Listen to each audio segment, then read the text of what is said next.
So you've heard of the Spanish conquest of the Aztecs, but did you know that just 20 years later, indigenous warriors in western Mexico nearly broke Spanish control? This is the Mixton War, and it's one of the bloodiest rebellions in the colonial period. So after the fall of Tenochtitlan in 1521, Spain moved incredibly fast. They started pushing to new territories, like Jalisco, Zacatecas, and Nayarit. But here's the thing, they weren't abandoned lands, there was indigenous people there. Indigenous groups like the Caxcanes and the Zacatecos, they controlled the land.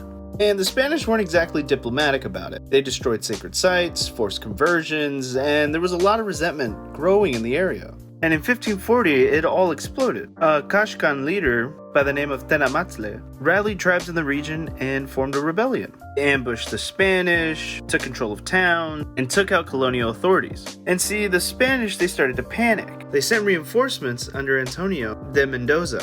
He brought thousands of troops, Spanish cavalry, and indigenous allies as well. Well, see, in 1541, Mendoza launched a full attack on Mixton Hill. The battle was brutal, lots of hand-to-hand combat, on incredibly steep terrain. By 1542, the resistance and the uprising was crushed. Survivors, they were enslaved. Villages, they were destroyed. But Tenamatzle, he escaped. And he kept resisting colonial rule. He even ended up testifying in Spain, arguing that the indigenous people were being mistreated and had the right to rebel.